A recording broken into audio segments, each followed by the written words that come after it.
Hello and welcome to the Old Man Orange Podcast. I'm Spencer Scott Holmes.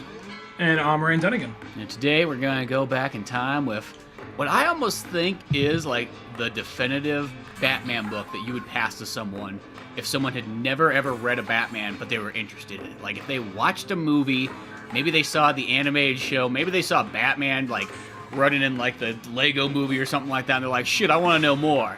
I feel this is the book that you like hand off. It's like handing the Bible to someone when they're like, hey, that Jesus guy looks kind of cool. And then this like monk just, or not monk, but just like, you know, like how those Jesus people always appear like out of nowhere and they're like, hey, you want some books? Same with them. I mean, monks do that too. Monks do that too. They're like, hey, what's going on? You want some books on, you know, Hinduism, Buddhism? A tree died for it. Don't you feel Taoism? bad about that? Shaoism? It's like, how many isms you got there? I don't know, Aism? It's like, that's just a Street Fighter move now. You stop it. You and your avatar-looking costume. I'm not sure if we said this on the podcast. Maybe we did, but I'll say we're already kind of down that path. There's one time we were at a Comic-Con, and we were just walking over there, and there's this guy, like a young guy, like a little younger than us, that was all like monked out. And my initial thought was, oh, Avatar: The Last Airbender. And then he stops and talks to us. Hey, man, what's going on? And he's like, oh, he's trying to give us, like, some, like, fucking reincarnation bullshit. Oh, all right.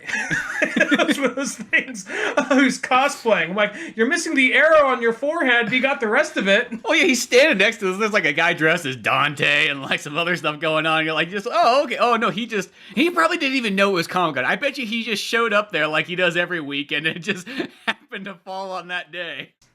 The enlightened don't have smartphones, so no, he probably just wanted in like, oh, a gathering of souls I can save. Show him the true way. You know what's the weird thing, though, is for as much as I love, like, a good Chinese kung fu film, I don't know what it is. When I see those guys, though, I still feel like I gotta, like, get away like they have the AIDS virus or something. Like, oh, so no thanks for me! Well, I don't know, it's like a lot of, I don't know about that guy, but a lot of those guys are like fucking cons. There's like, they'll walk around like asking for donations, give you a little piece of plastic, says everlasting peace. That'll be $7. Like, okay. Oh yeah, they always try to do that too. Yeah, there's those. That's like, there's these guys that do the same thing with like music and so on. And I just feel like I could really just go down there and just really help some of these people, being like, hey, I could give you a way better business model that would actually work and would not piss people off. Because if you hand somebody a CD and then ask them for a donation afterward, it doesn't fucking work that way. I'm sorry, you don't hand the product to someone first and then be like, oh yeah, by the way, could you donate stuff? It's like, no. You should just be like, hey, here's my tunes. Look, I got a little boombox right here. This is what it sounds like, so you know what you're getting into. You know? Boom. It's $1 for the CD. I mean, come on, nowadays you can burn a CD for 25 cents, if not less. You know? Hey, here you go. I'm still making a profit and so on, and I don't look like an asshole in the process. It's like, I tell you, photocopied this CD cover in black and white, so come on, it's not like... And you're lucky if you get a cover. If you're lucky, it's not just like some blank CD that the guys hand you that says like, yeah, this is my band. Oh, is it really? You sure you didn't just like steal these from Big Lots and just start handing them out for a $2 donation, assuming that I probably won't even listen to it when I get in my car? I guess I'm going on a lot of faith on this one. All right, here we go. But, just find out it's this dude's like fuck mix or whatever. Yeah. That's actually how the guy... I had a guy one time describe it to me like that. He didn't use that exact word, but that was pretty much what he was implying. His he was fuck like, playlist? Yeah, he's like, that's what my R&B music is. Oh, okay, that's nice. Good to know. He's just like wide-eye looking at you, like, nodding. Yeah. $2.50. It's already in your hand. Already come this far. But now, I guess if you were standing on the corner and you were dressed as Batman and you were handing out books of Hush... Now, that would be a different story. That would be well worth donating $15 for or whatever, you know, because if you buy it in the store, what's it, like $20 book or something? Let's see, what's its retail price on this thing? Let's see here. I got the original 25 bucks one for a retail price. I got the original 2. Mine's probably, around that roughly. Because the thing is, when I first got it, I didn't get the big, thick one, where it's like 2 books in one. Mine was like the series split down the middle, and they're both like $12.95. Oh, yeah, because I got the one that came a little bit later, so it's the big fat one altogether. But I was really, like, it was funny, because, like, it snowed, like, not too long ago, and then it was, like, snowed, power outage, the works, and then it's, like, you're sitting at home in the dark, and you're like, I don't know what it is. It's that weird time where you're like, guess what? You have all day long. You could read as much comic books or regular books as you possibly want.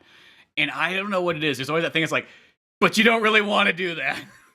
For some reason, you want to like see the magic of electricity. If the power was on, maybe you could sit down and read these books. But without the power, you're like, well, I don't know.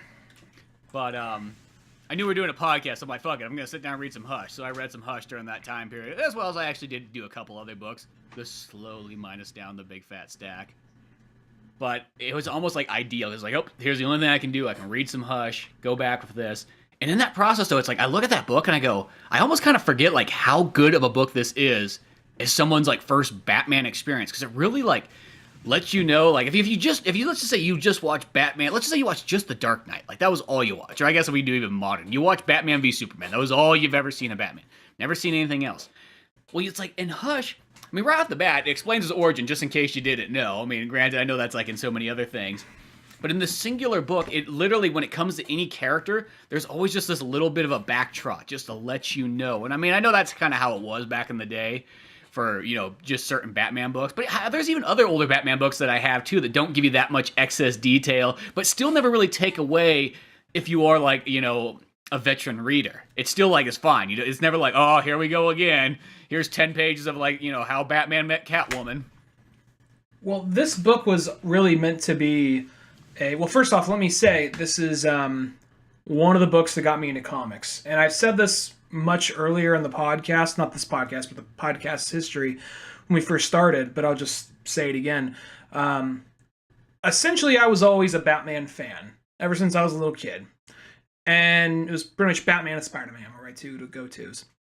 And I never read the comics, because every single time I always wanted to get into comics, but every time I cracked open a comic book, it was always a character I loved from the cartoons getting brutally murdered somehow. Like, I was like, you know what? I like X-Men. Oh, what's this? Ultimate X-Men. I grab it, I flip it open.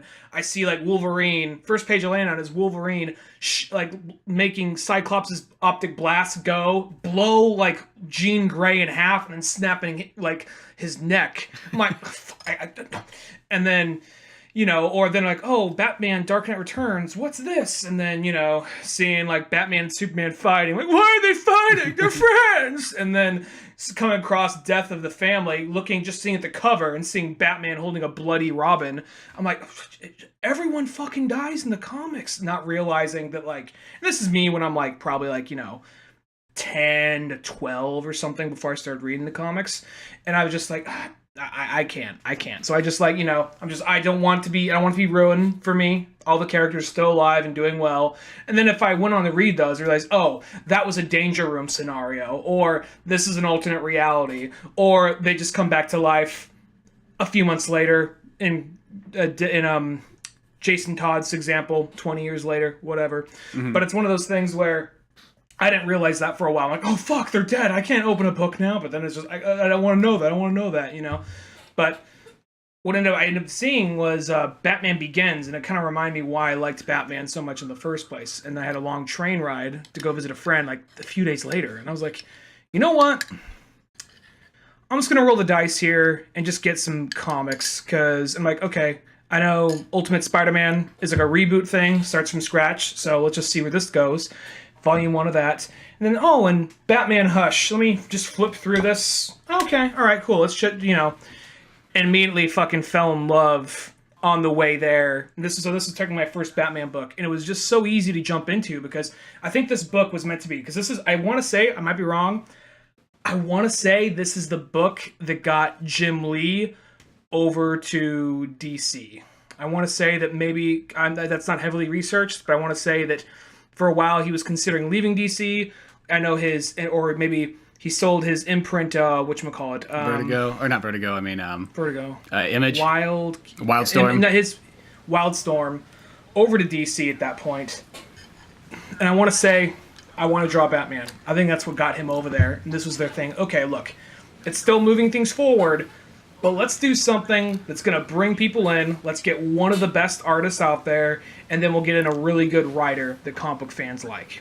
Yeah, because it just combines like all those elements in there, and it almost is the perfect, you know, so as long as you're into like superheroes and so on, it is literally I feel like the make or break book. If someone like, you know, couldn't get into this, it'd probably be like, well, you probably won't be able to get in the rest of the comics. You know, I mean, if you can't, this Hush one's such a great gateway one that, you know what I mean? It's either you're in or you're out, and it's just so perfect for that.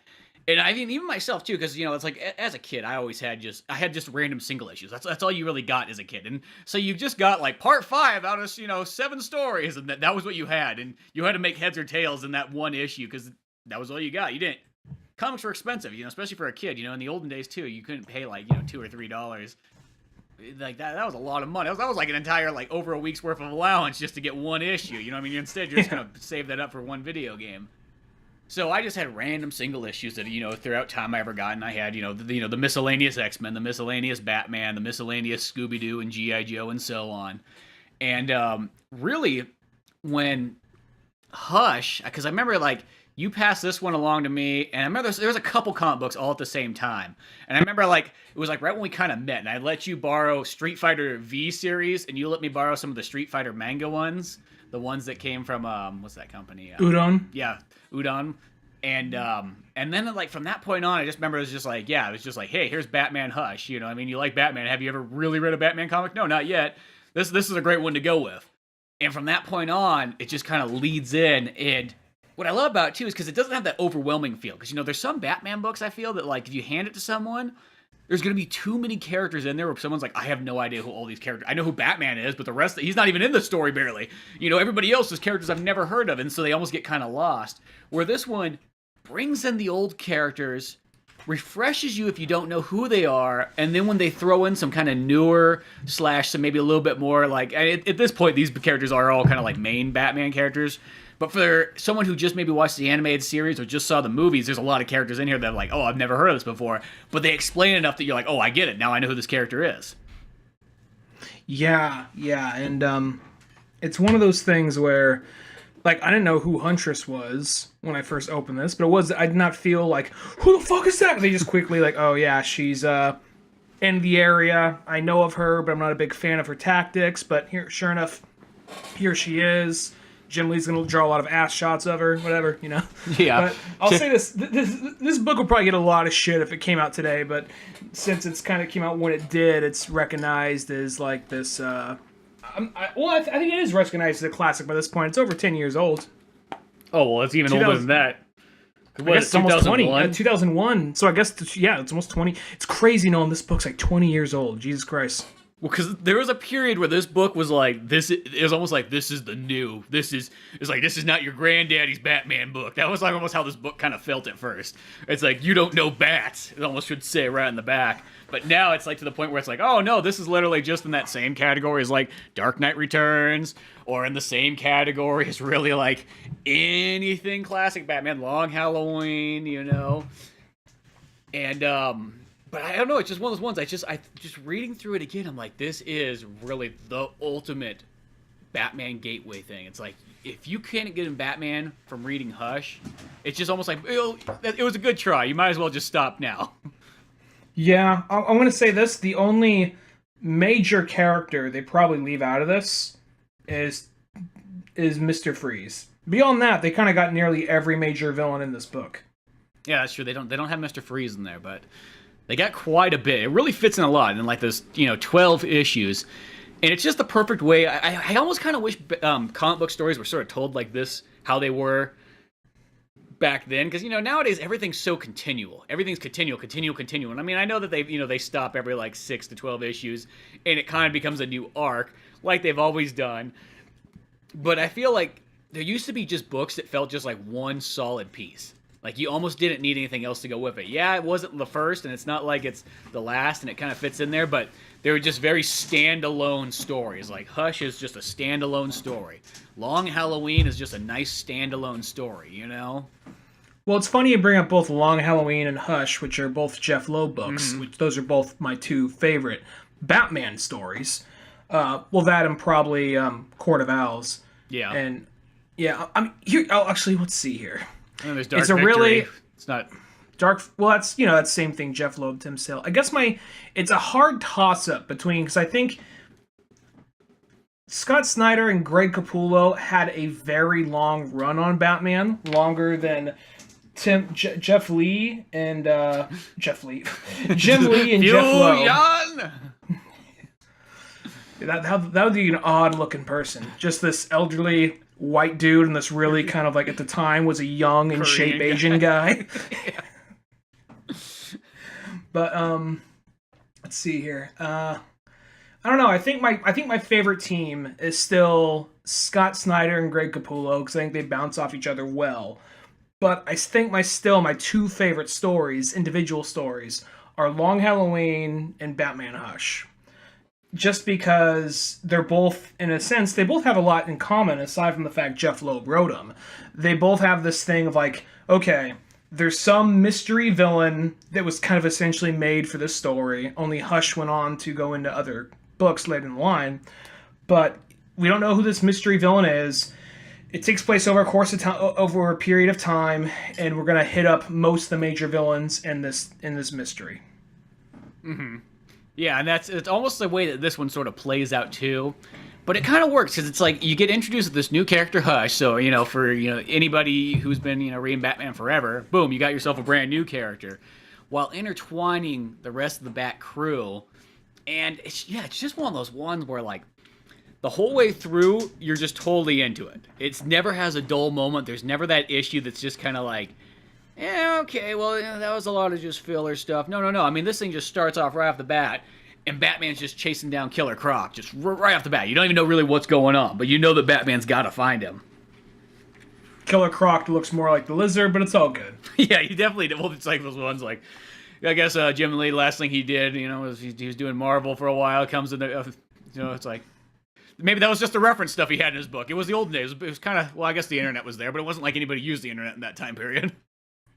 Yeah, or he had AOL or whatever. But thing with that though, with his variation of I literally almost said lizard of Croc, is that his mutation was getting worse. It was getting more severe, so it was literally making him more reptile-like. He was barely human by this point. Yeah, and Batman had to stop him before that point, but in the process, then he like runs into Catwoman, and he's just like, "Oh, Catwoman's up to no good. I gotta chase her down again."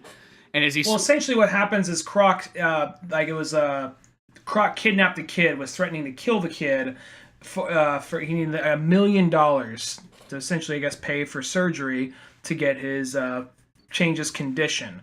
And who he kidnapped was actually like an heir that was known through Luthor. And Batman's like, anybody who's associated with Luthor essentially makes my skin crawl, but my job's a job, essentially. So goes through it. And in that's where Catwoman steals the money, but he manages to get the kid out of there in time. But he starts putting together, hey, it's weird. Catwoman doesn't steal money, and she wouldn't steal it, especially with a hostage situation. And Croc never demands shit. He can never organize that kind of thing. He just busts in and breaks and steals shit. Yeah, so Batman's like, something's up here. It's not right or whatever. But also in the process, as he's trying to figure this out, he pretty much falls from like I don't know how. He falls like many a stories and just like, cracks his head on the ground. He's swinging and something cuts one of his wires. Something goes and cuts his wire. And it cuts the bat line, and that's always like a mystery in itself. Like, wait a second, what can just, magically cut a bat line? Mm-hmm. So this part was kind of interesting because, we just got done with all the action of the issue, and this is someone's first Batman story. For a lot of people, this is their first Batman story around that time. This is what got a lot of people around that time into comics, I think. That's what got me into comics at this time. Mm-hmm. It's kind of interesting because then the rest of the book of this issue is just Batman on the ground. He's alive, but he's kind of incapacitated. He can hear what's going on, but he can't really do anything. So then this was just interesting because this is one of those things that made me realize, oh, Batman is one of the most badass characters because he's prepared for the situation. Okay, I'm in a situation where I can't fucking move. I'm kind of in a vegetable state at the moment, but there's enough precautions on me to keep me safe because he's right in Crime Alley. Of all places he lands right in Crime Alley, and he has all these fucking gangsters and whatnot coming up on him, ready to just beat the fuck out of him. But they all have he has all these little gadgets. Like, they even use these in, like, different Batman movies. Like in, Dark Knight, when the one guy goes to grab his mask and zaps him, he falls over. Mm-hmm. Has that happened in this? And it's even got gas that comes out, too, when the one guy tries to go for it, and so on. Just all these, like, defense mechanisms, just in case, someone did want to try to unmask the Batman. And then Alfred puts out a SOS to everybody in the Batman family. Closest one in the area is Huntress. So we get a little action scene with Huntress beating the fuck out of a bunch of gang members and whatnot. Exactly. And this is pretty much too like once you kind of learn about Huntress, it kind of fills you in just enough that like you got an idea who this character is, and you almost want to kind of know more. Mm-hmm. So she comes in, and by this point we should also mention it's Oracle, is because she's not Batgirl by this point.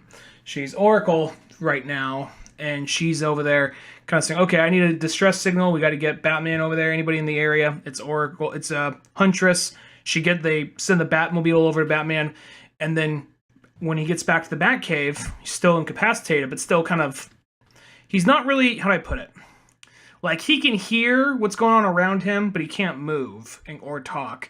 And he, in Morse code, taps Thomas Elliot for Alfred. And that turns out to be a childhood friend of Batman, who's a world-famous surgeon. Yeah, so he has to get Thomas Elliot together to put Batman back together. He's like, it's the only guy I trust. Is my old, like, chum from back in grammar school days. I know that'd be some pushback when he's using the word chum. Like, we're going to do that because for a while they're like, we don't use that anymore. We try to forget Adam West. But now they're just like, fuck it. It happened. Yeah, I know. Sometimes they like to be kind of anti-chum. I don't know what it was. That was a sad period when they're like, well, I guess probably past this point, too. Once Adam West is kind of gone, there's nobody who's going to talk, smack on Adam anymore, I don't think. Not anymore, no.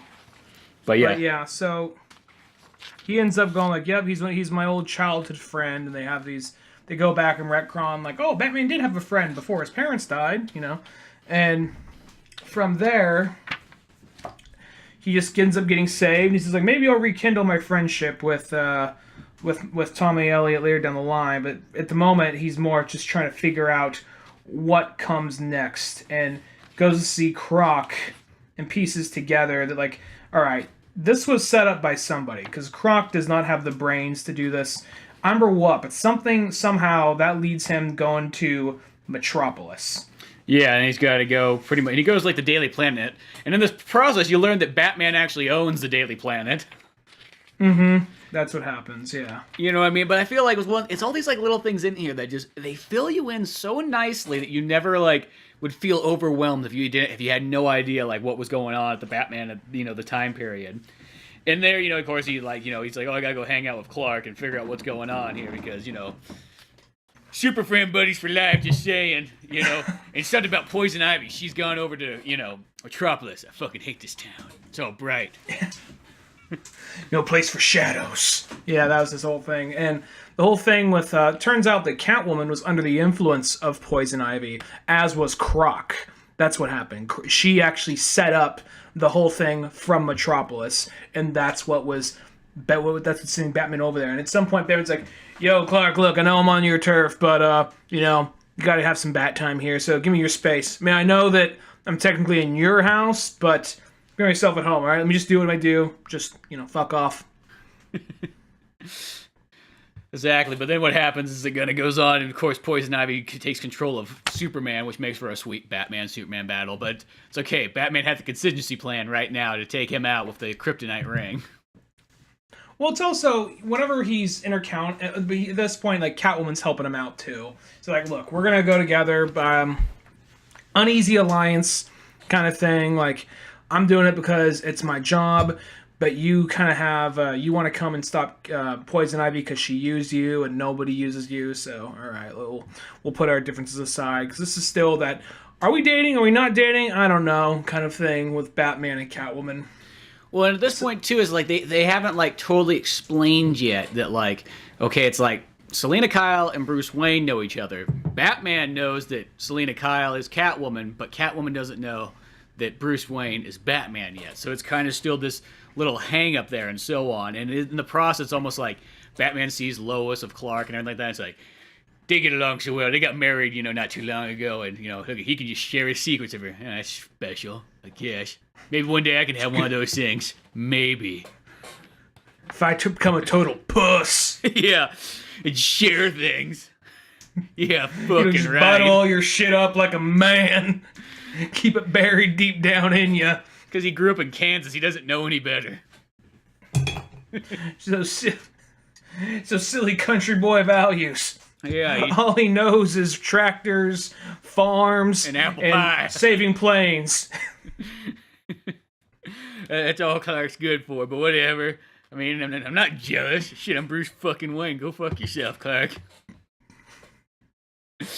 So out of that, he ends up going, and they end up finding. After that, they have this big Batman-Superman fight, which this is one of those cases where they do a good job of explaining. Like, because, yeah, sure, he has a kryptonite ring, because you never know when he's going to need a kryptonite ring. But out of that, every single time he punches Superman, it's like he feels like his hand's just about to break. Like, yeah, sure, I can still punch him and knock him out. It hurts him, but I know it's hurting me way more right now, but I got to fucking fight through it. Yeah, so you see the vulnerability of Batman kind of fighting through. And then I even just as finally he pretty much knocks the poison ivy out of him or whatnot. Or no, I guess what happens is Batman has his backup plan. It's like, okay, I'm gonna go send Catwoman up to the Daily Planet. She's got a choice of 3 people to grab. She's got Lois Lane, she's got Perry White, and Jimmy Olsen. She chose the right choice. She chose Lois Lane. I think so. I think Perry White would have been like, maybe. What's Jimmy's like, oh, she just threw out this old man out the window. And I guess that didn't work on Superman. Perry White just fell to his death. Catwoman, just keep on throwing people out the window. Eventually, one of them's gonna snap. Yeah, I guess that it Christmas took 7 bonus people, never but came back through. That's why.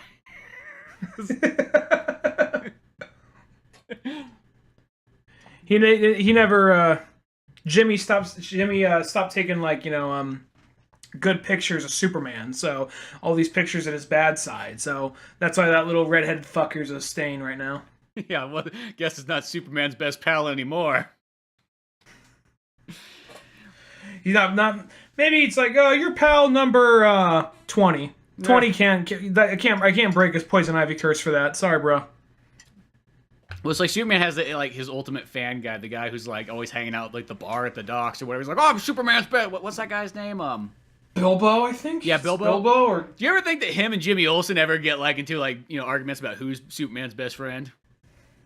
Yeah, but I think that dude won not because he could prove him wrong, but just because he would be one of those things like, all right, let's step outside, ginger fuck. I just no, let's fucking step outside. And he would do that after having a drinking contest too. Yeah, it'd be just like in Indiana Jones.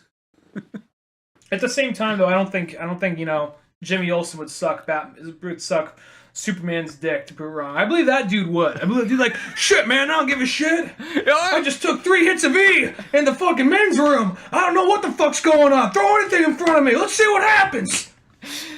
I want that issue. I want the issue between Jimmy Olsen and Bilbo, or not Bilbo. I mean, is it Bilbo? It's something. It's yeah. Now I can't think of anything but Bilbo. It's Babo or something or Beto like that. Or something like that. But yeah. I just want to see those two guys compete to see who's Superman's best friend, and just watch it just really escalate to that point.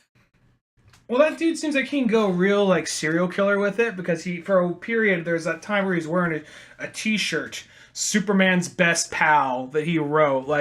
If you went into that dude's basement, is there just a wall of just Superman clippings of just he's just superimposed his face on top of Lois Lane's or some shit. Yeah, exactly. He's being saved or whatever. It's just his face. He's I think he's really a supervillain waiting to happen. He's she doesn't understand you, Superman. Not like Bilbo. No. He doesn't understand. He doesn't got a man's touch. That's what you need. You're from Krypton. Can't have that. If I can't love you, I just want you to punch me across the face just so I could be worthy enough to feel your skin on mine. It's whoa, dude. There's easier ways. So Jimmy Olsen's whoa, yeah, I'll take second rung. He's you ain't giving up this fucking challenge yet. Get in the ring! You go down on Superman right now. What? You go down. I did it once. I ain't gay. What, are you gay? What, you won't go down, Superman? It's this doesn't make any sense. I just work with the guy. I just told him this is how we say thank you on Earth. It took a minute for me to actually convince him, but hey, it worked. He's I don't know his backstory, where he came from. I think he came from space for all I know. Now get in the fucking ring. ring. You grew up in Kansas where this is like frowned upon. You had to bottle that shit up back then. Metropolis, it was like, we had Studio Open 58 mind. over here. It was like kind of like Studio 54, but Metropolis style. It happened to be Pride Week too, so, Pride Week makes its way down Metropolis as well. Yeah. Shit, I was alive in the 70s. Ain't nothing gay about that. You just did what you did. Now take off your shirt and your shoes. We're doing this Fight Club style. Get in the fucking ring. Come on, Jimmy Olsen. I don't believe that you could be second best. I think you still think you're Superman's #1 pal. You can take pictures of me being Superman's best pal. Somehow, somebody. Yeah, so he's not in this book. So there's not this extra chapter in here that has nothing to do with Batman or technically anybody else for that matter. But yeah, so that was the choice. And when Catwoman chucks Lois Lane, not Jimmy Olsen, not Perry White, out the window, Superman snaps out of his poison ivy syndrome and then goes and saves her. He's also kind of like, whoa, Batman, what would you just chuck Lois Lane out? He was like, yeah, I figured it would work. What do you mean you figured it would work? I don't know, it just sounded logical at the moment. I mean, throw one out the window, save my life. I mean, I had a backup plan. I mean, I was going to call it Nightwing, but he was busy doing something. So, well, I guess it wasn't really a backup. It was a backup idea, one of those. I was halfway there. I didn't actually put all the effort into what would be a fully formed plan. Yeah, you know how it is. I'm always like 3 steps ahead, but sometimes you kind of miss steps along the way when that happens. That's when you skip from step C all the way to step G. It's all good. It happens. No, it all worked out, just the bad luck that it did. So that happens. I would just like if like Lois just splats on the ground. Like, oh fuck. Oh, okay, well. Let's get out of Metropolis before he sees this. Hey Clark, do that little thing you spin around the world like 500 times real quickly. Yeah, that's how we fix all problems, except for bringing my own parents back. You can't do. You can do it to bring back this bitch, but not my own parents. So it's cool. Whatever. No, I hold no grudge about that. But once they go from there and Superman breaks free, I like how when they go to track, they're like, "Oh, it's fucking Poison Ivy. We know what it is. Like we need to get Crypto out here to go track him down. Get the dog." Well, they don't even they say anybody who can get him out here. They don't say it first. They just kind of surprise it. Like somebody, but he's back at the fortress. We have to take him out of. It's been a while since we used him. It's like, oh fuck, what's been the next page? Crypto. It'd be funny if they just released it on Poison Ivy. He's just chewing on her leg and everything like that, just violently mauling her, just drooling and everything like that, arr, arr, arr, arr. Foaming at the mouth. Yeah. Well, whatever. Oh god! Just it's already bad enough for having a rabid dog, but a rabid Kryptonian dog just throwing this fucking lady around. Superman's like, well, I can't put him down. He's Superman's best friend. Jimmy Olsen's like, I thought I was. Not anymore. Get in the fucking ring, Crypto. We'll go see. I'll fight a fucking dog. I don't care.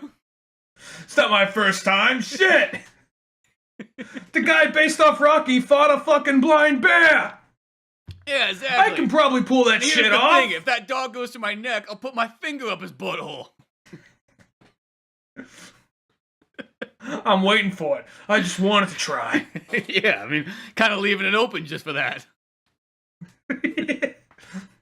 Dog starts to cower and back away. Yeah, that's what I thought. You ain't fucking Superman's best friend. Now get the fuck out of here. He's like, I got your kryptonite right here. Points one finger at the dog. Just his thumb up the ass. Dog just tail between the legs, just gets out of the bar. Just flies backwards, not breaking eye contact with Bilbo. Ears down. That look a dog gives you when you yell at it. Yeah, it has that the master is displeased with my actions. Well, when they Superman doesn't say nothing. He's like, well, here's the thing. I feel like I gotta give him this because I feel like he's 2 steps away from being another Lex Luthor of some kind. So only with a lot less money, a lot less, thumbs up people's asses for some reason. So I'm just gonna try and keep the smooth along here. I roll by, do a picture with them, take a shot with them once in a while, and then that's it for the month. Yeah, he pretty much whenever there's some type of Superman merchandise, he just gets one of each thing. Just send him that. Believe me, it's well worth it in the long. It's much cheaper to do this than what it might turn out to be. You gotta do what you gotta do. But I do like what actually happens in the book is that like when they find Poison Ivy and Catwoman just busts in and just punches her out, and Clark's like, was that necessary? And then both like Batman and Catwoman look at each other and go, Yes, it was. It's like 2 panels. Just turn each other like, yeah. Like, you don't punch people where you're from? We punch people all the time. It's how we solve all our problems. Well, Superman's like, yeah, if I punch somebody, their head goes off. Oh, okay, well. That sucks for you. That sounds like a lawsuit waiting to happen. She's plant. She doesn't have rights. Come on, Clark, you gotta be 3 steps ahead. Sometimes you miss step 2, but it's okay because you're 3 steps ahead. That's what you just gotta pull out like the weed killer spray. Just spray Poison Ivy with a few times. Like bat, get. Come on, get some Monsanto out here. Get this bitch in a tube. Make her make some tomatoes. It's just kind of how it works. Come on. That's right. Look, she got red hair like a tomato. It's fine. But okay, I'm taking her back. She's going back to the Batman Gotham jurisdiction, not this Metropolis. You don't belong here. Not these plants. Not these wild plants, Clark. Well, it's also this thing like you're all too soft on the criminals over here. Your liberal sensibilities here, Metropolis. Actually, think about it, they're probably way more easier on them in Gotham because they're like Arkham is a rotating door for like criminals. Yeah, it's just they're just too good of lawyers in like Gotham. I think that's the problem. Yeah, probably. Well, there's that one episode where Johnny they didn't say who it was. It was obviously meant to be Johnny Cochran for a second. Oh yeah. If the bat, what was it like? It was like almost like the glove does not acquit. There's some kind of joke like, if the bat does not, it was something around. If the glove does not fit, then you must acquit. It was something like that, but Batman oriented. I remember what it was. Like, this isn't a kids show. Oh. Yeah, it's like, it ties into real life. What do you know? I love it's like right before Batman's leaving Metropolis, like Clark's all like, "You could have got Lois killed." He's like, "Nah, I believed in you. I got the faith of Superman. So I started the church in Gotham. Church is Superman, Like, you don't have a church of that started." "Yeah, I know. I don't know. Want to give you words of encouragement." Tax write-off. Yeah, tax write-off. Shit, I'm Bruce Wayne. If I make it a church, we don't get taxed by the government. You gotta have all these loopholes. I mean, you don't understand this because you just, you work for a newspaper. 2001. Shit. Have you thought about your future, Clark? And no, I'm not giving you any money because would Jesus ask for the money? No, Jesus wouldn't ask for the money. No. I mean, if I had time, I'd teach you how to do something else. But yeah, you know how it is being Batman and all. Something we forgot to mention when they were going to Metropolis. When he first got to Metropolis, they actually have this cool flashback. I remember when I was in Metropolis, I was a kid, and me and Tommy were visiting, and we saw the original Green Lantern fighting the icicle. Oh yeah, that's a cool scene there.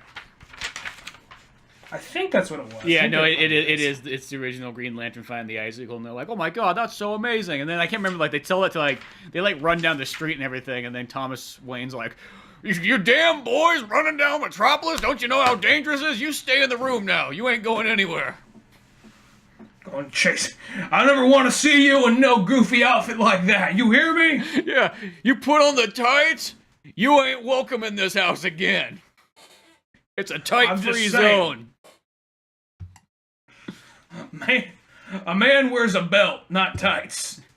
And that's why I always have the utility belt on. Because of my father. The only time the man takes off the belt is when to please a woman or beat a boy. Beyond that, you sleep in that belt. Once you put the belt on, you become a man. You never take it back off. You shower with that belt. You hear me, boy? Yeah, I can totally see Thomas Wayne saying that. I don't like your friend Thomas. Something wrong with him. He thinks he's so good at that Risk knockoff game you're always playing, but... Operation? Oh, no, not Operation. Dad, that's how you got your degree, right? Oh, Jesus, no, that's not how it works. I did not go to school for 11 years and play Operation. I mean, I did. I just like to imagine... It was a different kind of operation. I just like to imagine Dr. Thomas Wayne playing Operation. Just, Brian, this is fucking bullshit! Flips it over. In the fire and explodes for some reason.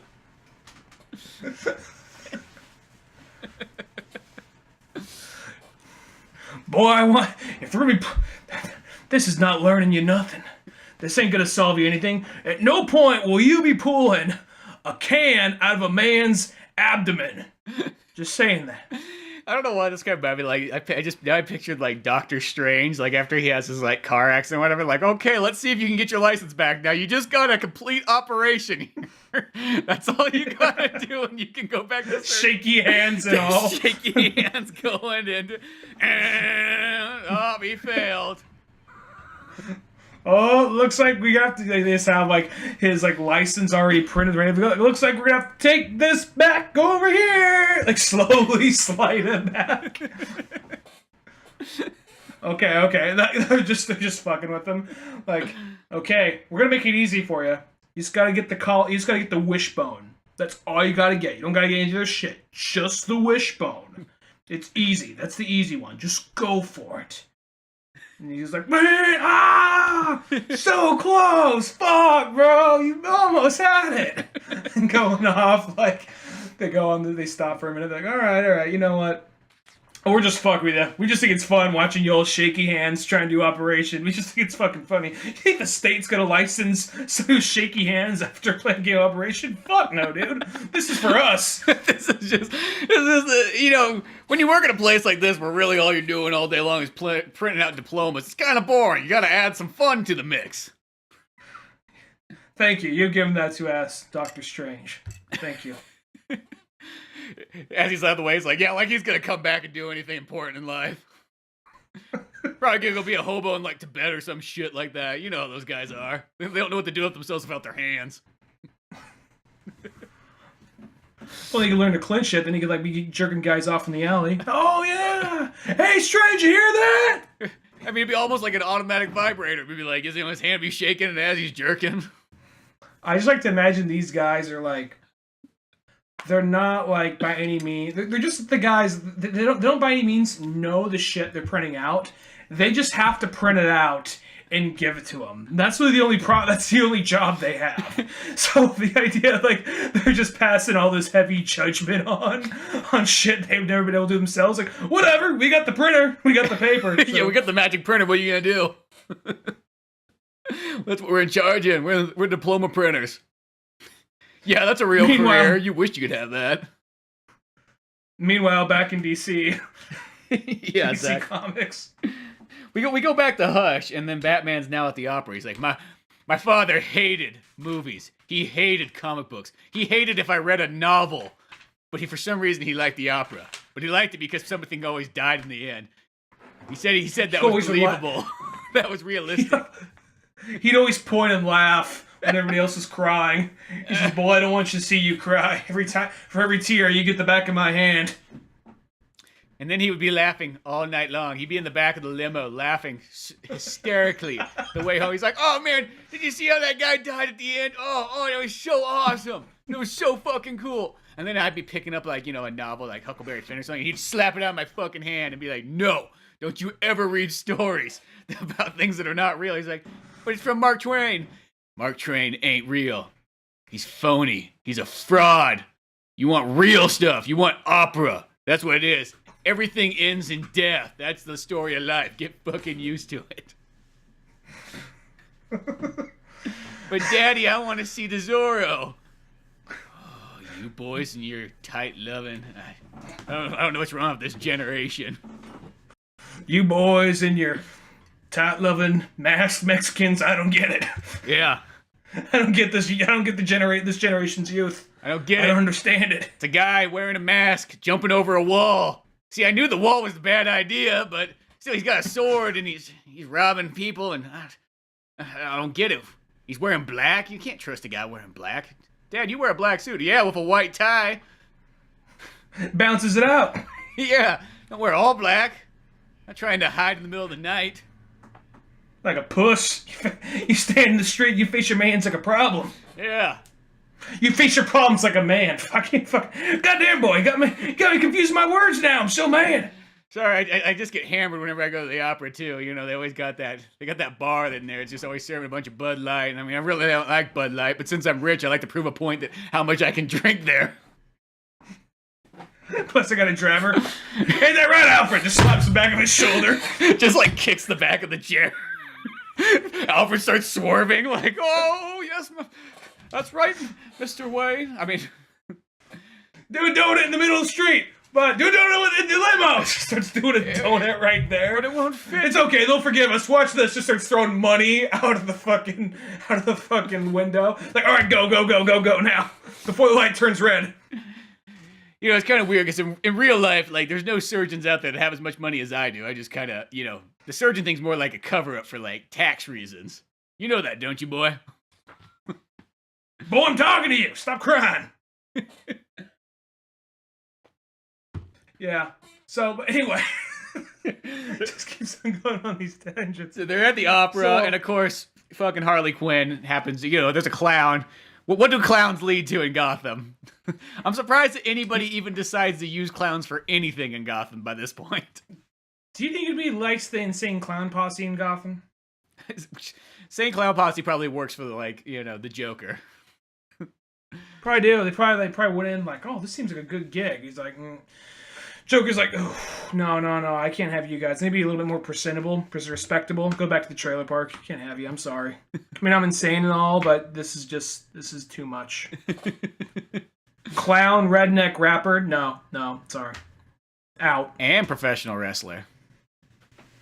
The professional wrestlers too? Yeah. Yeah, well. They actually they have a pretty interesting actually like the way that they do things, and they run an entire event with no sponsors. That's always like pays out. The Gathering of the Juggalos or whatever. Well, it's like a concert / like wrestling event that they've held like for like almost like 10 years by now or something like that. And I don't know. There's like that some of that shit. Like I don't know. I just see people like the clown makeup, all fucking like trailer parked out with like the jerseys that are way too fucking thick, way too fucking long for them, 4 teeth. You're just like, not feeling it. You know, it definitely does. It attracts its own audience. I'm not gonna lie. There definitely is that with the Insane Clown Posse. But I do feel like it would fit in with the Joker gang. The Joker gang would definitely be into the Insane Clown Posse. I think they. Well, the Joker gang would be in. I think the Insane Clown Posse would be in the Joker. I think they'd be in the Joker. Well, they'd be in the Joker, but I feel like the Joker gang would listen to Insane Clown Posse. I guess that's what I meant to say. And that's where the word Joker would probably get very strict, like very like, just walks over. What are you guys listening to? Nothing. No, what are you fucking listening to? Like that's where he drops that. what the fuck is that? Yeah, what the fuck was that? It's not a laughing. He quickly becomes like angry dad. Like I told you to stop listening to that shit. It's not fucking music. He pulls the CDs out. He's like breaking them in half. Be like, tomorrow we're gonna go to the store and get you some real music, some 1920s music. We're gonna get you some like throw out some old like stand-up comedy or some shit like that. Yeah. We're gonna get that. We're gonna get some fucking Sid Vicious. Maybe because I feel like that's maybe something like a more like alternative, more modern Joker listen to, like 60s or not 60s, like maybe like 70s proto-punk kind of shit, like Stooges or whatever. I feel like old Joker listened to that kind of shit. I can see Joker rocking out to G.G. Allen, like a more modern Joker. Oh yeah. If you're going for like a modern one, I feel like if it's a classical Joker, he's very about the old timey stuff. Yeah, very much so. Yeah, loves Chaplin. Yeah, exactly. Like that kind of stuff. Anything in the classic kind of gigs. He probably would like a lot of classical music anyways, because he's like, well, that was what the Looney Tunes did, and since we're tied to Warner Brothers, I can't break that contract. I could definitely see him. Just I could really just see him rocking out to. Yeah, I'm thinking more of like some alternate version of him, like probably something like the Under the Red Hood, movie version of him, probably liking something like punk rock. I guess he's something kind of like that. Yeah, exactly. One of those things. Yeah. Well, once these clowns start showing up, and then, Harley Quinn starts wreaking havoc and so on, and they, like, Batman's like, I gotta escape out of here. Or Bruce Wayne's like, I gotta get out of here. Like, where'd Bruce go? Oh, he ran away like a fucking pussy again. And then next thing you know, Batman appears. God, see, he always runs away whenever Batman appears. He's so afraid of him. I don't know why. I think he reminds him of his dad. Yeah. Yeah, he did his have a dad harsh had a thing dad. about belts. Batman's always wearing belts. Just goes to a flashback of Tommy Elliott, just Batman, or just of Bruce in the room, like his dad, like beating him, and like Tommy Elliott's just sitting out there on the couch, just with the sound in the background. You fucking idiot, Bruce! You drank the end of the milk. What the fuck's wrong with you? There's another. We have like 5 more cartons downstairs. Yeah, downstairs. Tommy Elliott's just sitting on the couch. Just leans in, just goes back to watching TV. Like, they got this. They'll be all right. Just turns the volume up louder. Because, there always is that moment as a kid where, like, you're at your friend's house and something happens like that. And then there's just, like, the dad just yelling at the other kid, and you're sitting in the other room. They're just like, doo-doo-doo, okay. Hey, dude, do you want to play Mischief Makers? Yeah, you just try to act like you didn't hear anything, just like nothing wrong happened. Let's play. You just think like, you know what? I'm just gonna get the next game ready. I'm just gonna select the next character for him. Here we go. Yeah, you're just sitting there at the character select menu of like Smash Brothers, waiting. I picked Donkey Kong for ya. You're such a fuck up, Billy. Oh, that sounds a little rough there. I'll keep him his normal color. Right there you go. Yeah, he's Donkey Kong. I'll be Kirby. All right, cool. Yeah, you're literally just flipping through all the colors. Just I wonder what other colors are on this. I don't think I've seen them all before. You just got that kind of time on your hand, waiting. Yeah. Exactly. So, then what ends up happening is Harley Quinn does the little backflip. She steals. Batman fights Harley Quinn for a minute. And she steals this necklace Thomas Elliot has. Batman then, like, that's when Tommy Elliott's like, no, that's my necklace, and just chases after her. And somebody forgot to mention, there's a couple times whenever some shit goes down, there's a man in bandages looking off from the distance. That's something we forgot to mention earlier. But anyway, so, Thomas Elliot runs out there. Batman chases, and like I want to say, like Catwoman gets shot in the shoulder by Harley Quinn, but she's still all right. Yeah. Batman ends up chasing after. Just a flesh wound. Ends up chasing out there after Thomas Elliot and Harley Quinn. Here's a gunshot, goes around the corner, and sees Tommy Elliot with a bullet hole in his head on the ground, with Joker standing there holding a smoking gun. It says bang coming out of it, I think. Isn't that how it is? Yeah. Mm-hmm. And this leads to probably one of the most definitive Batman moments, I think, ever. Because here's the thing. This book is not really a Joker-heavy book, but it has a very Joker-heavy scene. It kind of this whole chapter is just Batman strangling the Joker and just things running through his head.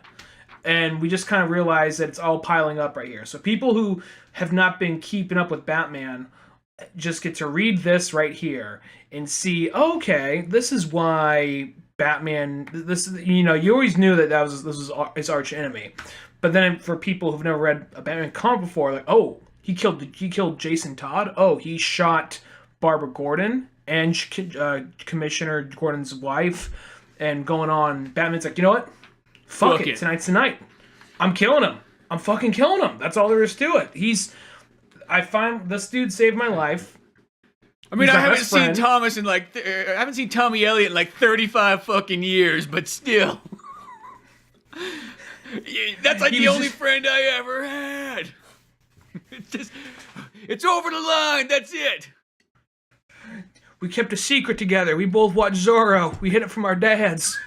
Yeah, it was almost like we were had something in the closet, something that wasn't gay. It was a guy running around in tights, slashing people with his long. Well, that's beyond the point. But still, Joker, you've done it. There's one movie he's in called The Gay Blade. Yeah, I mean, at that time, gay meant happy, but you know how it is nowadays. You know how kids turn words around. It's not me. It's society. I mean, like, it was only like a couple way. years ago that gay just meant stupid in the 90s.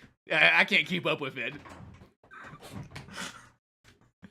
So he basically just talks himself into like, you know what? Tonight's the night. I'm killing him. Nothing's gonna stop me. And then Catwoman he's like, just punching his face into the fucking ground while strangling him. And Joker's like coughing and laughing, smiling, saying, I'm innocent the whole time. And that's where Batman's about to punch him again. Then a whip goes around his arm. He sees Catwoman behind him. Says, I'm not going to let you do it. He's like, woman, no! Just like punches her in the shoulder. He's like, I'm sorry.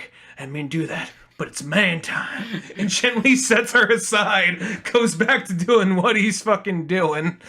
And then that's where Jim Gordon comes in. Shoots past Batman's head. And says, hey, man, knock it off. This is not you. This is not the way you do things.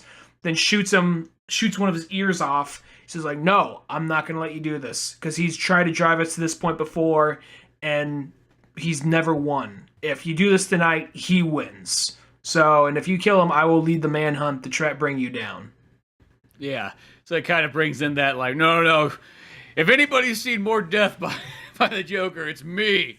And look at me, I'm totally fine with it. Me and the Joker, we're going to go hang out this weekend. We're best buds. He's like, water under the bridge. It's like, geez, Jim, like, yeah, I know you're trying to, like, work this out, but, I think being friends with him's I don't think that's the way to go about it. No, we got to be friends with him. It's the only way. It's the only logical thing.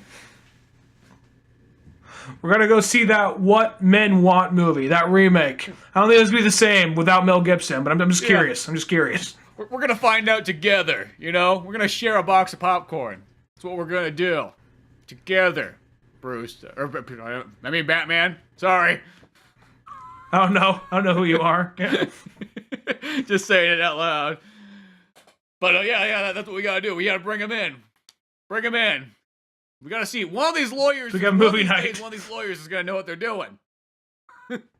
I have faith in that. We'll bring him in. Till that day, though. We'll bring him in for movie night. We got to trudge through this because we can't kill him, so we just got to force a smile and hope it all works out in the long run. And hope he doesn't try and slash our throat while watching the movie like he did the last 6 times. But, let's be honest. Those aren't that good movies. Be honest, I don't think this one we're going to go see, this What Men Want movie, I don't think it's going to be good either. But, it's playing. It's past 7. I don't want to see anything past 9 because then I get kind of tired. I kind of fall asleep partway through. And, I'm going to say this. I'm old and I don't want. If there's one person I don't want to fall asleep next to, it's him. Just saying. He's like the kind of guy who's going to put, like, his balls in your mouth or something, take a Polaroid and leave it on your face. I know that because he's done that, and there are times I found him literally hiding underneath my bed. He literally has hid underneath my bed before, talking to me while I'm trying to sleep. Kind of freaks me the fuck out, but hey, it's got another night in Gotham City, right? Shit, you just gotta get used to it after a while. Sometimes a clown just hangs out under your bed and mouth fucks your face when you fall asleep, and then leaves Polaroid evidence on there. And you know it's him because the balls are pure white. Maybe it's just some albino guy that, with a weird laugh. But no albino guy has green pubic hair, just saying. I know there's dye for that, but it's probably, I'm going to say I'm 95% sure it's him. I'm just giving that 5% just on the off chance. Like, oh, it was albino Frank. Okay. And then Batman's like, well, fuck it, I guess. One more time, I'll let him live. Let's see who dies next, Jim. But he's very much like, okay, you're right. I guess we'll do it because I'm Batman. Fucking Batman. Die. What can I be the Punisher?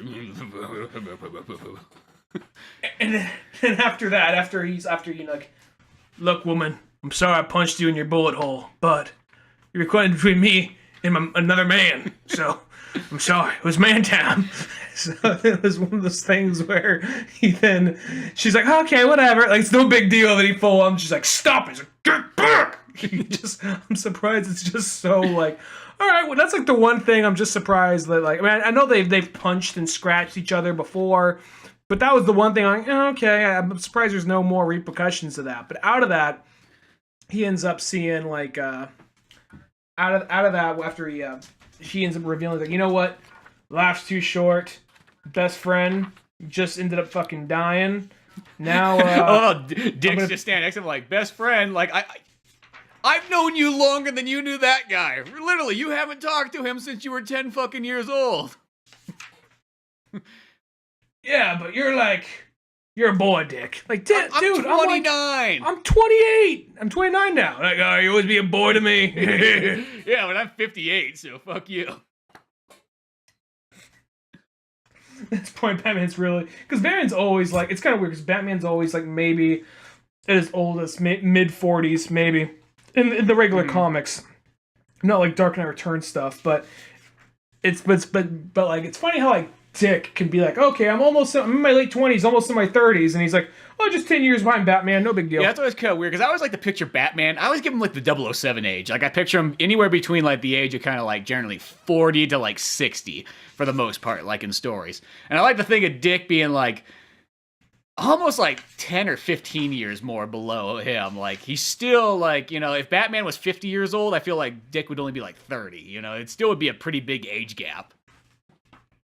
I feel like Batman starting off means it varies from comic to comic, but Batman starting off is probably like mid to late 20s, and Batman as when he's seasoned Batman, he's been doing it for a while. He's probably like mid 30s to early 40s. Yeah, like I always go a little bit older. In my head, I like the older. I like the 007 age of Batman. Like he's in like 40s, maybe even 50 years old, to prove he's got that like long term like wisdom and like excellency built up. Like, I don't know, I feel like that works well for Batman. But, you know, granted, it could be anything. It's weird how, it's more so weird than, like, when they, like, shortened it in, like, the New 52. It was like, Batman's, like, 29, Dick's, like, 21, you know, like, Jason's 20, I guess that makes Tim 19. 29, I'm buying a boy. It's like, well, I had a boy for 1 year. For every year, I had a different boy. Just kind of, like, exchanged them. Just sped this up. I went back to the orphanage. I said, I want a different boy. What do you got? I want one that kind of looks the same, but just a different one. Now, this one's too old now. He can't hit those high notes anymore. It's one of those things. What? It's the high we do a lot of Bruce Lee shit. I just don't want him to sound like a man when he does. I want to have that boyish sound. I know it sounds weird, and there's nothing sexual about it. I just need a new boy. This one's used. Here's the thing. I'm rich, and I'm used to getting what I want. And who the fuck owns this orphanage? Me. I demand a boy. So I technically own all these children. They're all my children.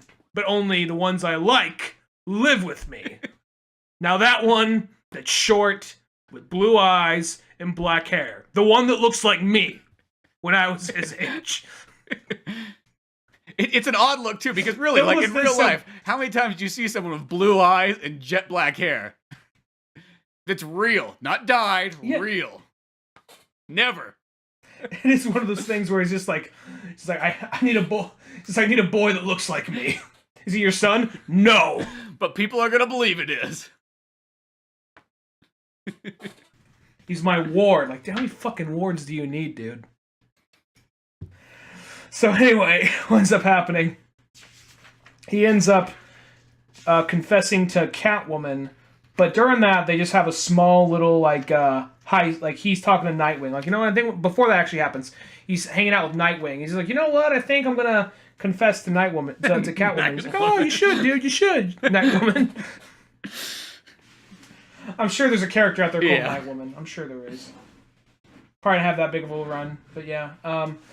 I bet you should I think you should, man. You kind of need some happiness, you know. And during this, the Riddler decides to rob a bank, and out of that, they stop it. It's a very easy cut and paste job. Like, oh, that's weird. And while they're leaving and finishing up the job, he realizes, hey, that's weird. There's ash residue in the truck, and oh, it's from a Lazarus pit. That's really fucking weird. So, while they do this whole parallel action thing, while Batman is talking to Catwoman, the bandaged man who's been popping up in the background every so often pops up to Joker, And we realize this bandaged man right here is actually Harvey Dent, a.k.a. Two-Face, but his face is fixed. And this has to be an homage to Dark Knight Returns. Mm-hmm. Because when they show him in first time in Dark Knight Returns, he has a bandaged face, and he's bald when he takes the bandages off, and he's in a trench coat. So I'm assuming this has to be an homage to Dark Knight Returns, the first glimpse of this, who we assume this guy is. Yeah, exactly. I think so.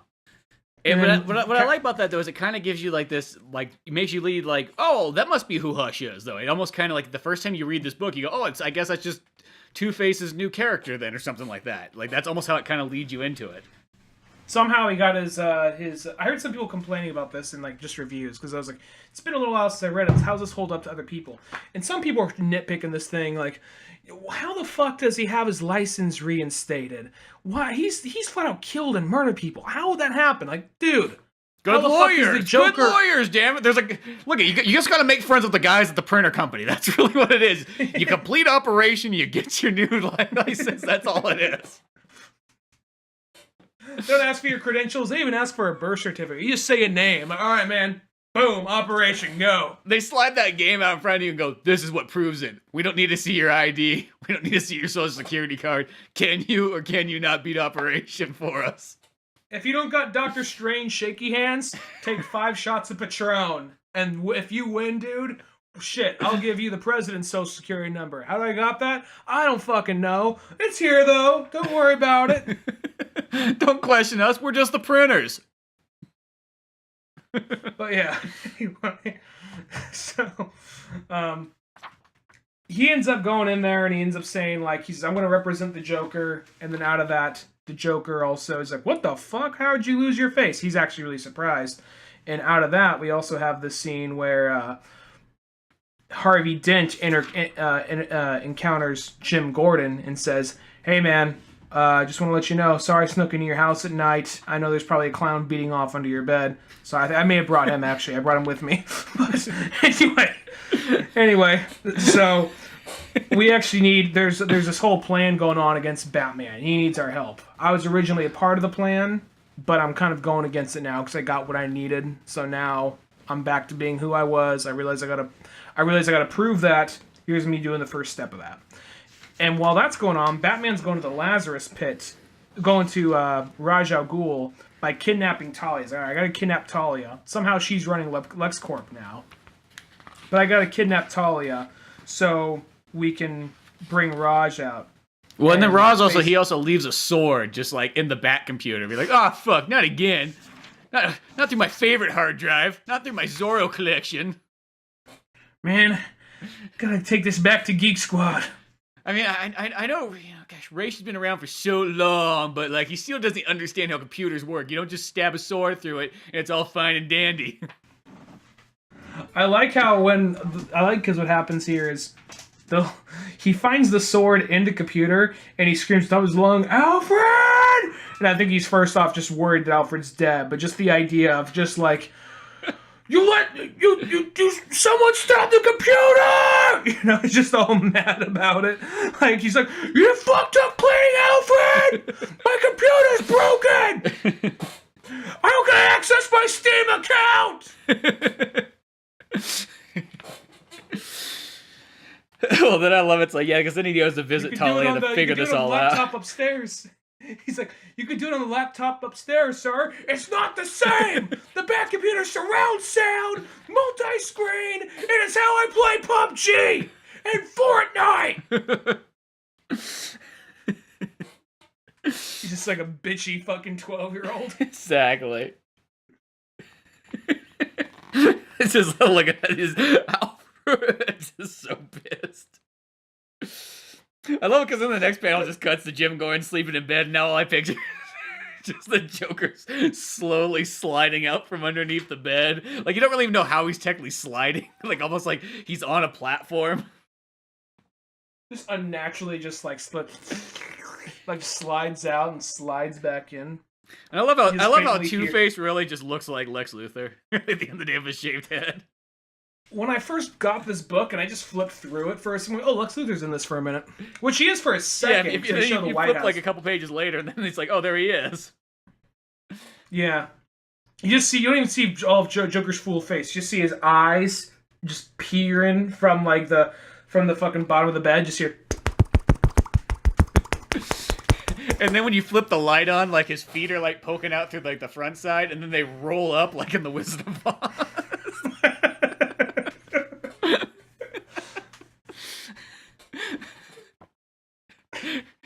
He then has that fucking when he comes, you think like a bang flag shoots out. Yeah, and you just see Jim bounce up in bed real quick, like whoa. That's a new one. Shit.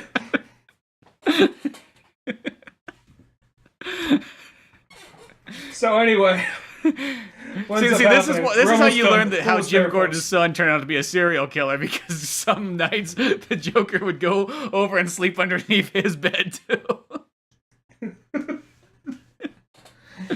He says they're all gonna laugh at you, Jim Jr. They're all gonna laugh at you. They're gonna laugh because your father gave you the exact same name as you, or as him. And your sister has the same exact name as your mom. It's fucking weird. I fucking killed. Yeah, that was kind of weird. They didn't get too original with that. I guess it's just Jim Jr. and Barbara Jr., I guess. We're like, I got so much cases to work on, and when I want to come home, I don't want to think. I want to just know that like it's either Barbara or Jim. When I yell, Barbara, I want both the women to run to the door. I'm like, smaller one. Wasn't talking to you. Yeah, you know it's got to be confusing in the house. You can never, you always have to change each other's names. You can never just call each other Barbara. It has to be, Babs and Barb Babs, and or whatever. Barbarella and Jimmy. It's gonna be a little Jimmy. Yeah. Well, it can't be Jimmy because Jimmy. Because what if he's talking to Jimmy Olsen? That's confusing. Well, he's not allowed at the house too often, so I don't trust this. But I don't trust the press. I don't trust the Irish. But Jim, aren't we Irish? But your daughter's not that Irish. Your daughter has red hair. That's on our not in my book. That's on our mother's side. Yeah, but he's full Irish. Just look at him. He can't stand in the sun too long. That's something him and the Kryptonian don't have in common. Kryptonian.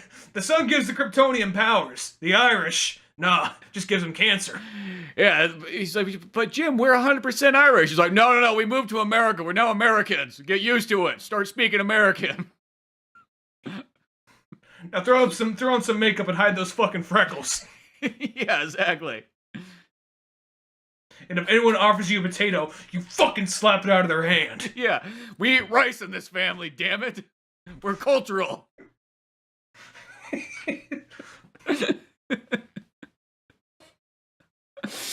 Hey, Dad, I think we're going over to, like, Donnie's house. Donnie who? McMillan? Oh! We didn't leave that place just so you can find another one? That's why we got away from there. Dad, how hard is it working at the police station? Isn't like 90% of the people there Irish? Yeah, but nobody there believes they're Irish. They're all Americans. Get used to it. But I don't know, that leads us to like Batman. That leads them to somewhere in the Middle East. Just like outside, like taking mushrooms out in the middle of the desert, being like, "Oh, this is pretty cool. I'm out there by a fire," and then all of a sudden, Batman comes flying out like with like a sword and everything, attacking him. Yeah, and while because he's going to go off against Raish, and whenever you go to Raish for information, it's never as simple like, "Hey man, what's up?" It's always just like, "All right, bro. Well, we just gotta have a quick little duel just for the fuck of it." Like an almost fight to the death as always, and then like the last second we'll be like, "Okay, it's okay. I stabbed you. You're we're done.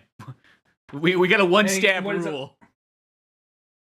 And what they ended up doing was, while he's doing that, Lady Shiva's attacking Catwoman, who kidnapped Talia to get Raish's attention in the first place. So, out of that, Batman ends up stabbing Raish, not vitally, just barely missing his organs, and says, "Hey man, so here. Well, I gave you enough time to go over to a Lazarus pit and get yourself fixed up. So tell me what's going on." He's like, "All right, well, tell you what. I haven't been in Gotham recently. I haven't fucked around with Gotham at all recently. But somebody from Gotham has been fucked with my Lazarus pit. When I find out who it is, they are gonna get fucked. All right? That's all I gotta say. Release my daughter. Get the fuck out of my country. So Batman's like, all right, well, that was a dead end. Good talk. And out of that, Batman and Catwoman have like a Talia and Lady Shiva fight. I want to say Lady Shiva is just about to beat Catwoman, but then Talia stops Lady Shiva from doing that, and she's like, only reason I'm stopping her from getting killed is because, Beloved would want her to stay alive, would never forgive me. Don't worry. I'll give him time. Eventually he's going to come back to this sweet ass. Yeah, exactly. She's like, I'm just holding out hope. That's all I have left in my life. Mm-hmm. And that's when she's got very high standards. It's Bruce Wayne or nothing. Yeah. And that's when Catwoman's hanging out. Cuts back to Batman and Catwoman over at the Batcave, and they're all just working on the. Alfred's working on them. He's like, ooh, I left a few of these scars. Didn't I? Like, it's okay. I probably left a few from you, too, or whatever. And that's when he's like, Robin there's comes that in, belt mark from no, Batman, that's Catwoman! Yeah, he's like, what? He's like, you let a woman in the cave? You said it's boys only. Robin, times are changing.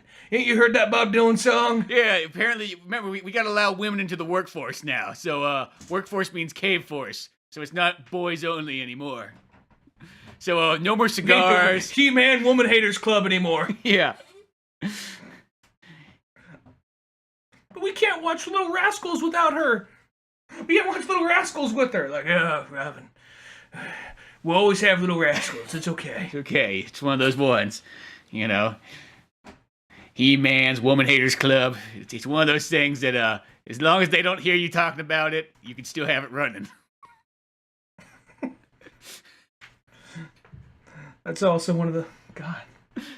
That'd be a good retrospect right there, or at least a good audio commentary. But the old school Little Rascals? Because the He-Man's Woman Haters Club, I don't think's in the 93 movie.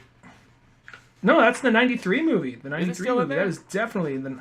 Yeah. Oh, okay. I kind of wondered if they would have kept that in there, or if they would have made it more jokingly. It's been a while since... Well, actually, it's not presented as a good thing in the movie, but it's all like all those little scamps. And I like how the bad kid of the movie is his dad's Donald Trump. Oh yeah, fuck, that's right.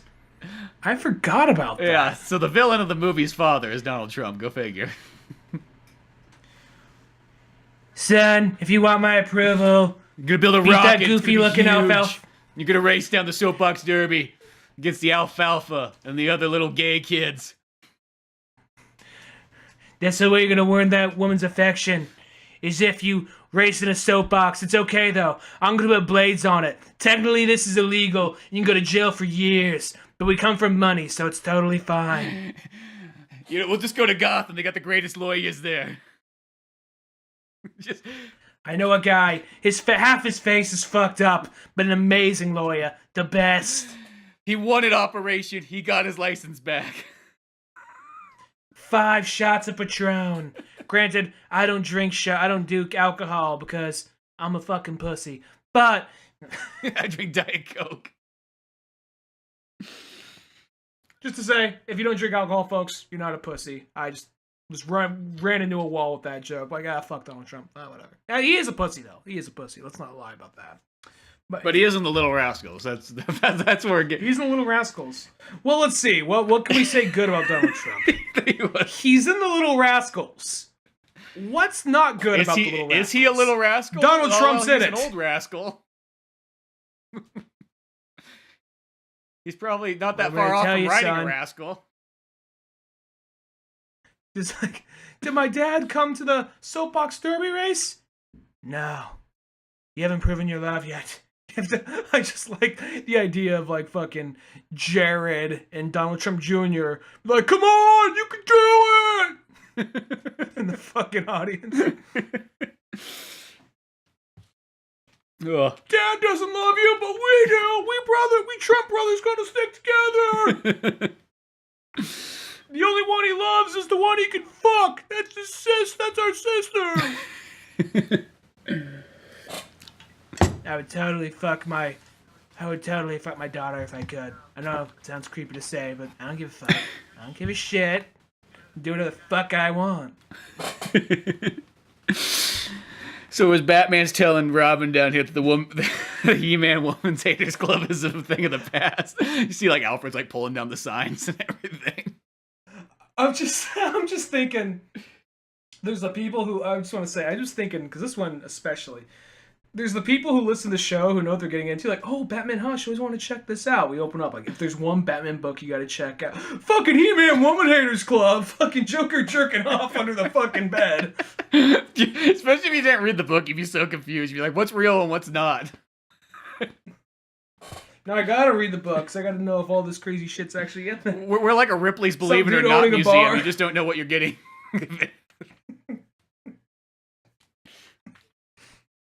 Yeah, so basically Robin comes in. She's like, no, man, this is bro time. Batman's like, no, it needs to be something more than bro time. We gotta start letting a woman in this place. So, and we'll check this shit out. Takes his mask off in front of Robin. Like, dude, you fucking told her? Fuck yeah, I told her.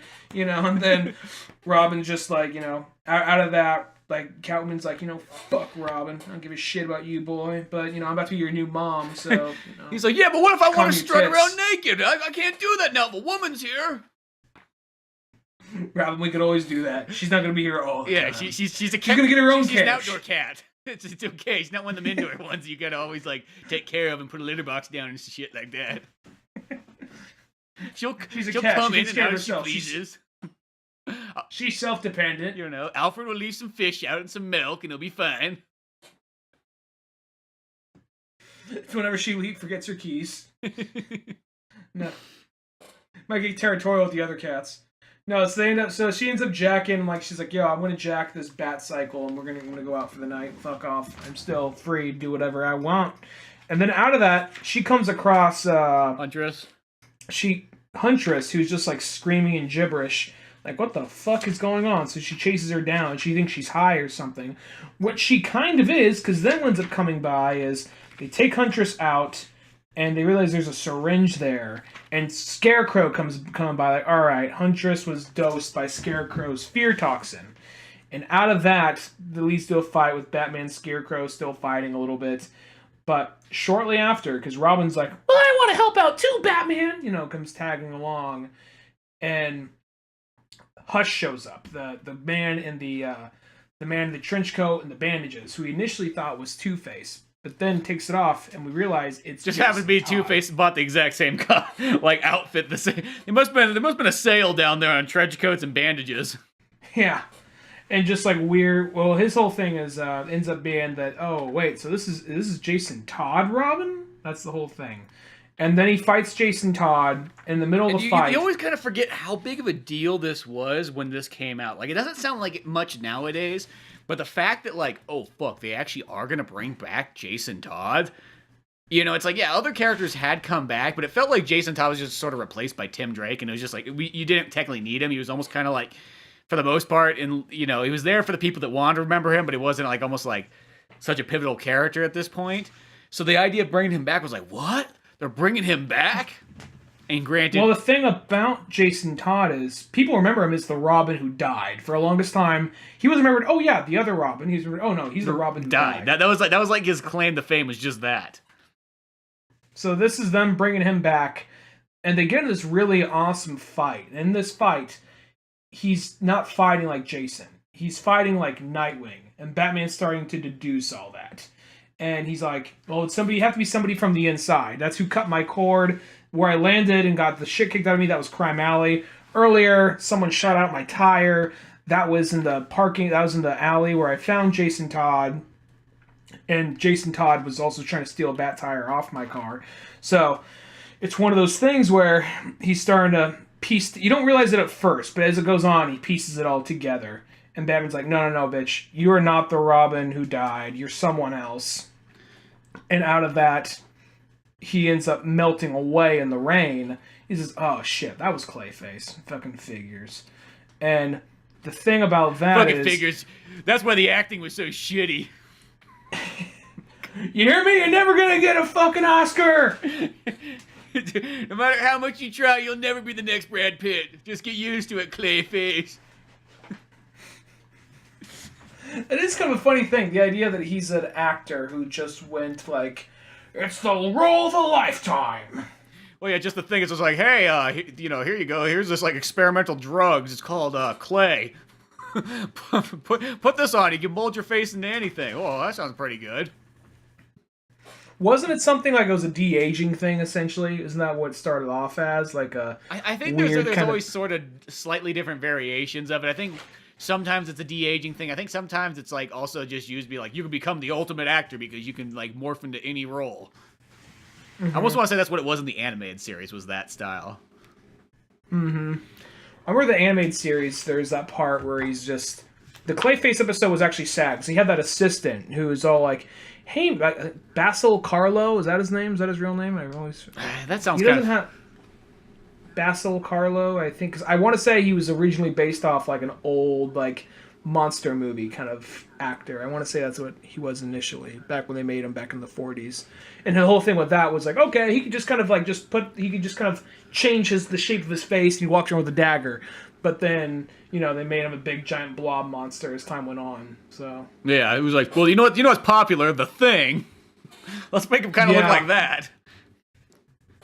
Yeah, I think it's Basil Carlo or Basil Carlo. It was something kind of like that. Anyway. Well, I like when it's like... Once that episode was kind of... Go ahead. No, I was going to say, you can continue on real quick. Remember that episode was kind of sad because there's the one guy who's like, I'll never be the greatest actor. How can I do it when I can't even look right? He's like, don't worry, man. You'll get back in. There's like that assistant who's just like, hey, man, I'm your cheerleader. Everything's going to be work out. It's not going to be okay. Like, flips the shit over. Like, the cartoon had a lot of genuine emotional moments like that. Yeah, especially in those really early episodes, too. Yeah. Well, I like as he like deduces, it's like, oh, it's Clayface and stuff like that. He's like, see, because you know what? The real Jason Todd would understand. We had a love. We had a bond between a boy and a man, but not one of those like weird, Nambla type bonds. A He-Man Wooden Haters Club bond. That's what we had. The kind you only get by punching another man. Because you have your acting principles and your liberal agendas, Clayface. You wouldn't understand. To prohibit me from punching my fist into someone else's face. You call it assault. I call it discipline.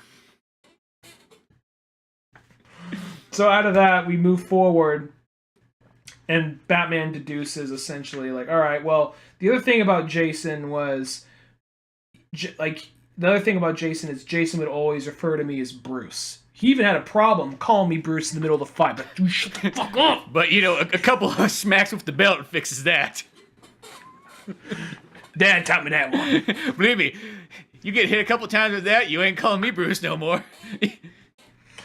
Want to hear something actually interesting I found out about Jason Todd?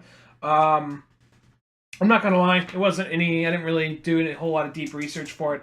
I just did one of those, like, lame-ass little countdown, like, fun facts, did you know? Which I always kind of like, whatever. But here's the thing about Jason Todd. Jason Todd was essentially a Robin clone. Like you know what? Nightwing is Batman, he's getting too old. We need a new, he needs to be something else. He's going to be a Nightwing now. But it's not the same. We still need to have a Robin there. You know what? It's another traveling circus act. Then time they went back and retconned it, like, just make it something different. Make him like a punk kid from the streets. Because for like a little while, he was also, oh, look, another trapeze artist rolled in. His parents died too. Oh, I know the drill to this. Kid, get over here. This is how I get him. This is how you get him cheap. He's like, well, yeah, I got money, but the thing is, you know how you stay rich is you don't spend any of that money unless it's like on cool shit like Batmobile stuff.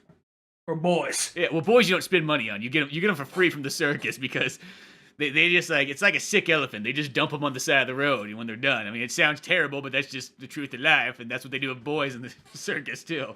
If they got nowhere to go, they just dump them on the side of the road, and either they're gonna, get hooked on heroin and start sucking dick, or they're gonna be my ward. So I like to think that I'm giving them the right choice. Best thing about circus boys is they don't know any other food other than peanuts and cotton candy. That's cheap as fuck. You have no idea how much I save just feeding this boy peanuts and cotton candy. And I know some people like to say that's the true reason that Jason Todd died. Is that cholesterol? Is that a boy could not live off of just peanuts and cotton candy alone? Popcorn if he was good. But yeah, I didn't want to pay for the extra butter though. You know what I mean? Like, I go to that movie theater, and whenever they say, do you want butter? I'm like, no, I'm not paying extra. And they go, it's free. And you go, I don't believe you. That's why I bought my own movie theater and my own popcorn. They don't allow me back in Regal Cinema since then, ever since I started strangling the acne-covered boy behind the counter. Well, I also did slam his face down into like the popcorn machine too, and then poured the hot butter on it. It just kind of happened. Screaming nerd. I pretty much, I guess it's like I got PTSD and I just had like a war flashback of battling the Joker, and then I just kind of kicked into action as Bruce Wayne while this kid was trying to give me butter, which he said was free, but I just didn't believe him. I mean, in the heat of the moment, I was kind of sad and torn up about it. I felt kind of bad, but look at the YouTube video, which someone filmed. It's actually pretty funny. I'll send you the link later. It's okay. I get the monetization rights of it, so it's fine. I own YouTube. Not sure if I told you that. Just like I own the Daily Planet, which means I own Clark. I own the Space Boy. So anyway,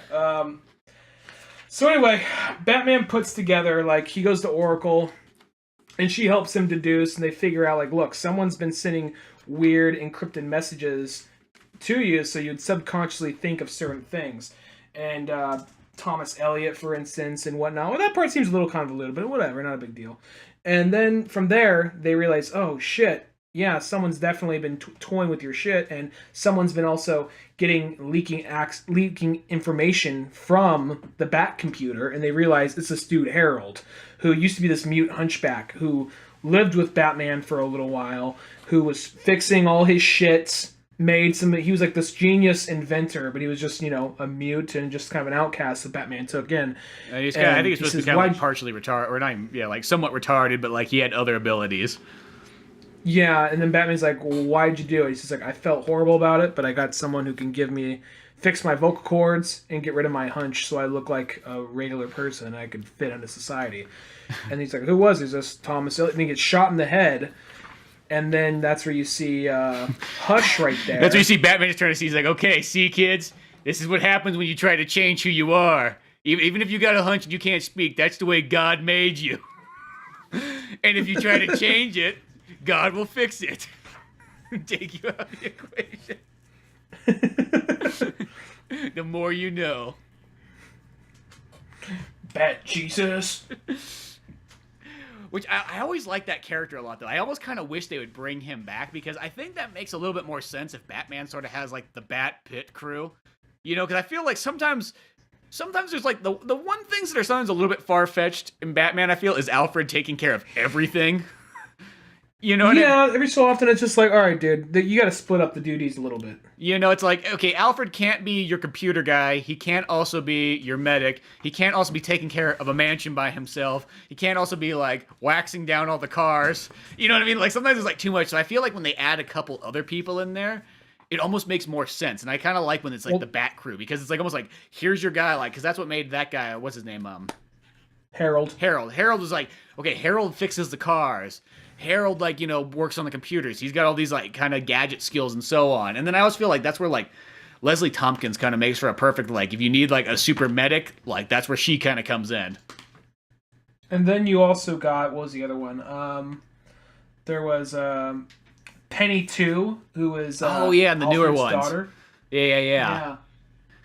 See, that it kind of made more sense just to have a little bit more of, like, in a sense, like a pit crew team. That's like the best way to kind of describe it. Instead of just Alfred being like the one-man army, it's like, does this guy ever sleep? Mm-hmm. Batman talks about only sleeping 2 hours a night. I'm pretty sure Alfred sleeps none.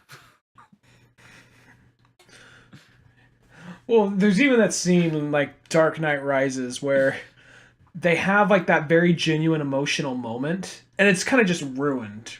Because he's just like, that's where he says, like, what if I told you that Rachel's heart belonged to Harvey Dent, and that she turned you down, and to spare your pain, that I burnt this letter so you would never read it, and so you would still be Batman and still be happy. Like, how dare you do that? Like, I mean the truth. I mean the truth, Mr. Wayne, and I failed your parents, and I'm so sorry, but I love you like a son. He's like, goodbye, Alfred. He leaves. It's like, that's it. Oh, my God. That's so genuine. Next scene, he's waking up like, Alfred! Get the fucking doorbell! It's like, dude, you just fucking fired him!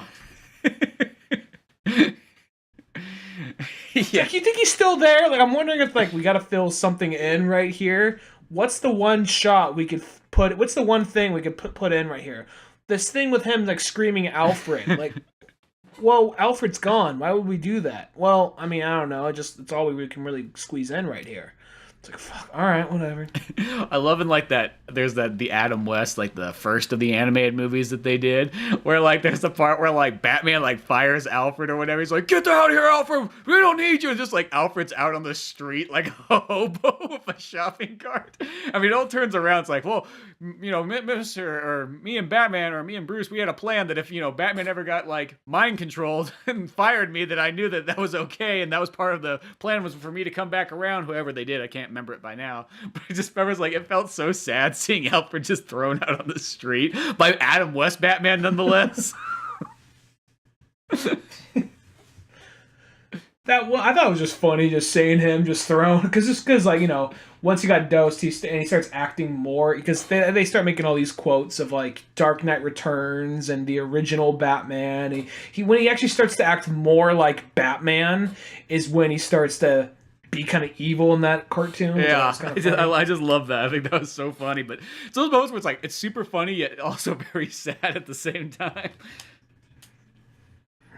I was laughing. Yeah, totally. But so with that, that's when he faces off against Hush, another dude. We don't know who this one is this time. Dude in bandages in a trench coat, just fighting Batman.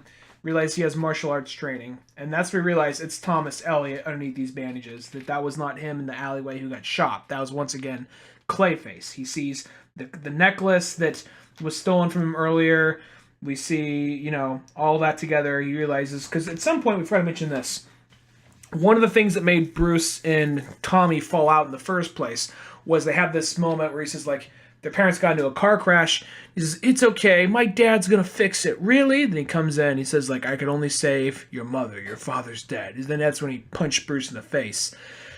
And then cuts back later, years later. It's like, "Oh, that's why you're mad at me? You're mad at me because my dad got the child's broken promise?" Like, "No, I'm mad that your dad saved my mom. I wanted to inherit their money. I was the one who cut the brakes." Like, oh, okay. So he's like Macaulay Culkin from The Good Son.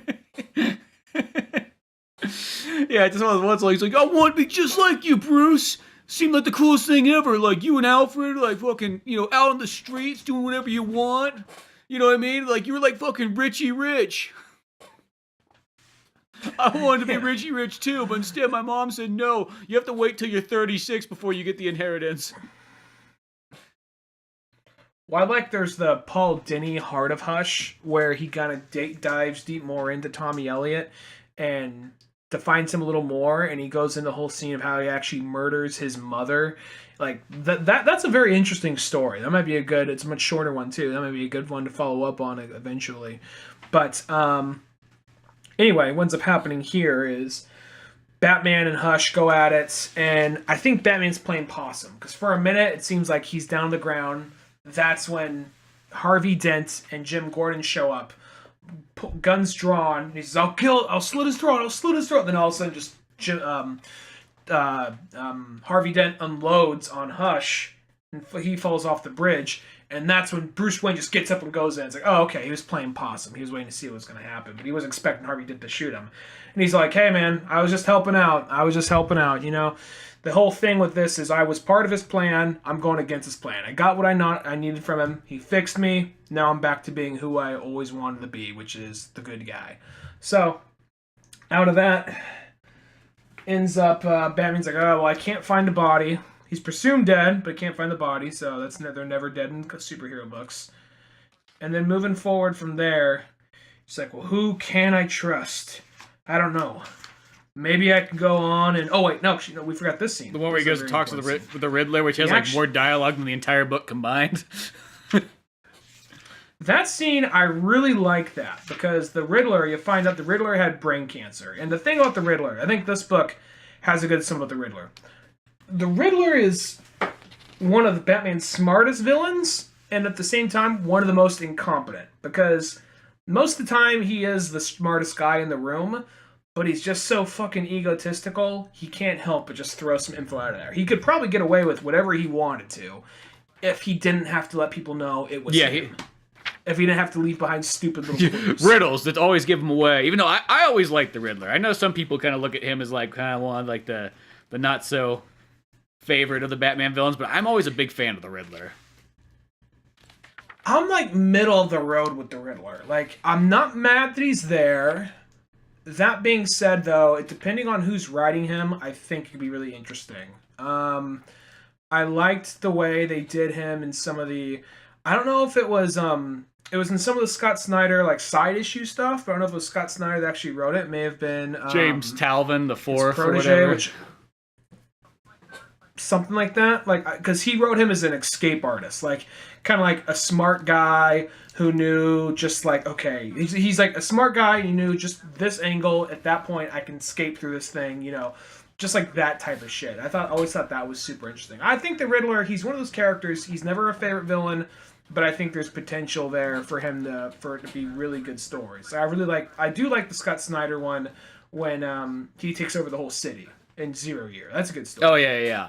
I just think it's like one of those ones. Like I think what I always just like about the Riddler is like, especially I guess when done right, is the fact that if he's just doing like regular old fashioned riddles, kind of like that stuff. I guess that can be kind of a little bit kind of to the point where it's like, oh man, he's just battling a guy who does riddles. But I like it's more just when he's just like the ultra intellectual, and it's just almost like that's like the kind of like the competition of Batman is having to solve the mysteries, almost like National Treasure style of what the Riddler has set up. Well, it's also this one right here.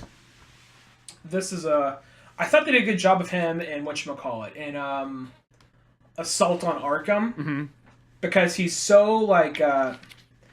He's so fucking condescending and so... He's intentionally kind of annoying in that, but at the same exact time, everybody... He's like so confident in his plans, and he knows it's all going to work. And there's that whole scene like, wait, you guys don't realize it? That's not the Spider. That's Batman. He just points the gun. He's happy because he's like the first one to realize, like, wait a minute, I just figured this out. Like, you know, he's just kind of impressed with himself, like those kind of moments. Well, it's like even in this story here, it's like the way that Batman deduces that like the Riddler just wasn't all there is because he throws out just a really simple riddle, and he's like, "Well, everybody knows that." He's like, "Exactly. That's why it can't be that one there because you don't like to know anything that everybody else knows. You want to be the only one that knows it." And I just think that like that's just kind of a cool little like scene for the Riddler just to figure out when Batman's figuring everything out there towards the end. Well, the whole thing is, first off, let's say we got this whole part where Batman's trying to piece everything together. Superman's in the cave with him, and at some point he says, like, use your extra vision on me. Do you see something? He says, I see a tiny little microchip or something in there. Microchip in your brain or in your skull. Like, Tommy Elliott planted that there when he was fixing me. Burn it. Like, you sure? Burn it. It's gonna hurt. Get a little zap. Fuck. It's like, do it, and they just show like his face, his glove slightly shaking. And then you have him talking to Riddler. And Riddler saying that what ended up happening was he had brain cancer. And he was going to Elliot to fix it. And out of that, he learned that Elliot hated Bruce Wayne. And out of that I'm having trouble remembering the order how it all worked out. But Elliot could not fix him. But then he ended up, you know, in that time he was talking to him and trying to go to him and to go to him for treatment, he was able to figure out that Elliot hated Bruce Wayne. So then he's like, you know what, let's go to the next best thing. If Elliot can't fix me, maybe the Lazarus Pit does. So he goes to the Lazarus Pit. And Lazarus Pit makes you insane for a minute. But for the Riddler, he picked that as clarity. And he pieced everything together. And in that moment, he realized that Bruce Wayne is Batman. Which, that right there seems a little kind of forced, but at the same time, I don't think that's a big deal because I think that, you know, no one in that world is ever questioning, why is this rich guy always disappear when the guy in the batsuit always shows up, you know? At the same time, though, I think that how long they've been at it, that could, after time, like, you know what? Of course he's Bruce Wayne. Fucking die, you know? So with that, what gives them insanity gives them clarity. What he's viewed as a clarity. And then that's where Batman's like, oh, you think the world's your oyster? Fuck you. Go ahead, tell anybody. See what happens then. You think I give a shit? Like, I like how whenever someone comes up to Batman with, I know your identity, he's like, tell him. Yeah. Just see what happens. Tell him. Yeah, see if somebody fucking believes you. Yeah, I always like that too. It's like Batman thinks, it's like, yeah, fuck, what are you gonna do, huh? I kind of like, because I think that's the thing that a lot of, people always act like, oh, what's he going to do? What's he going to do? And Batman doesn't want to get out, but it's always never really. I just like when they're presented that. He's like, okay. Like, what? Like, they're not expecting that. Like, go ahead. Tell him. See what happens. You don't think I have contingency plans for this? I do, so yeah. Yeah, I'll slide a Joker under your bed as you sleep. Yeah. I'm loose. I'll give him your address. It's all good. Yeah. So, for some reason, Joker's got this weird thing that he can't, he likes to sleep under a different bed every once in a while just to change it up. So he's always looking for a new address. It's probably easier to fall asleep after you jerk off. Well, Joker helps if he's literally under someone else's bed while they're there when he does it, For him, it's some kind of thrill thing. I don't get it. But I'm gonna. I don't get it. He's got a Harley Quinn, but he doesn't let her sleep there. I don't know where she goes, but probably one of those, like, girl party things, of her and Poison Ivy, One of those things where they're up to no good. They're just girls, just having a girls' night out, While the Joker's underneath some guy's bed jerking off. Hey, yeah, it's not my life. Not my way I choose to live it. Anyway. But, so anyway, then out of that, he says, okay, well, here's the real riddle. Why did, because, from there you realize the Riddler's the one that put everything together. He's the one that assembled this whole thing. Because once he got that clarity, he went back to Thomas Elliot. Like, yo, I just realized this shit. From what you told me about Bruce Wayne and from what I know about Batman, it all makes sense. It all makes sense. And we're going to work together on this. So, moving forward from there, that's how he came up with the whole scheme together. And then Batman's like, man, I don't know who I can trust. Wonder Woman's like, you can trust me, now just hush. She's like, why'd you say that word? What? Why'd you say that word? Pulls the belt out. Well, no, after that, I mean, I didn't get that initially, but after watching Batman v Superman, I couldn't help but think of that Martha scene when she's like, hush. It's like, why'd you say that word? It's just a commonly used word. Yeah, exactly. Just starts flipping out. And then Batman realizes he's like, I'll never be alone. Always be alone. Always a lone man. A lone man in the night. With his boys. With a bat and a belt. With the belt to keep the boys in line. I don't know. Alfred, get me another belt. This one's broken. How great would that be if that was like the last... that was the last line of this thing. Hush, little Robin. Oh, that's why they call the book Hush. Yeah.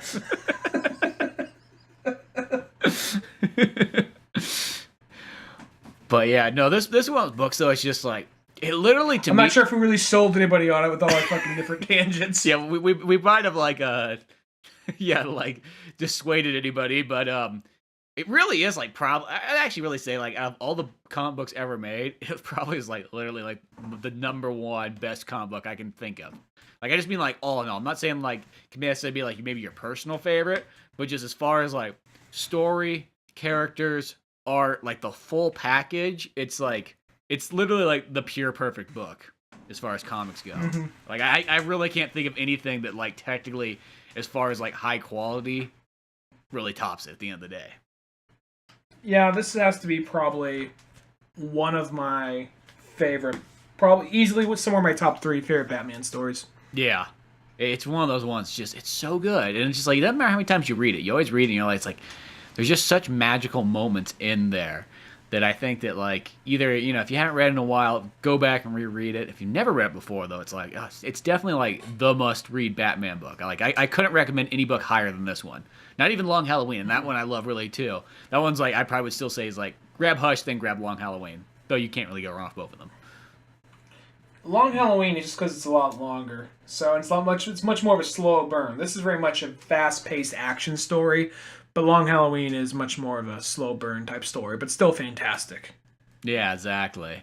But always a good time reading Batman. It kind of made me like, because I really actually haven't read a Batman book in a while, strangely enough. Just kept reading indie comics, and then I kind of looked, I'm like, I got this fat stack of all kinds of other stuff here that like I should pull out at some point and start reading. And this kind of made me feel like, well, if that power goes out again, I guess I'll pull out some more Batman books maybe. There you go. But I don't know. Other than that, though, if you want to grab this book, we'll put a link on for Amazon so you can get either the physical copy or the digital copy or the Comixology copy, whatever kind you want to get for Batman Hush. It will be there. help support the show. Won't cost you any extra, but we'll put that little link in the description below. Beyond that good stuff, go to oldmanorange.com for more podcasts, cartoons, music, comics, movies, and more. I'm Spencer Scott Holmes. And I'm Ryan Dunigan. We'll see you some other time. Later, folks. Thanks again for listening to the Old Man Orange Podcast. Sure, check out oldmanorange.com for more podcasts, cartoons, music, animation, and a whole lot more. We also have the Old Man Orange blog going with all kinds of fun stuff. If you easily want to support the show, use one of our Amazon links either on the website or in the description of the podcast below. Rate, review, and subscribe to the show either on Podbean, iTunes, Spotify, YouTube, Newgrounds, or anywhere else that you seem to get this podcast from. Grab the sitcom-styled comic book Pizza Boys on either Comic Central, Comixology, or Amazon. Want more podcasts? Check out the Indie Comics Club over at Comic Central.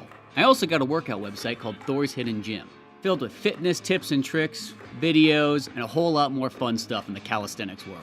Talk to us on Twitter at Spencer S. Holmes and Dunigan Ryan. Like our Facebook pages of Old Man Orange Productions and Pizza Boys Comic. Thanks again. We're out of here.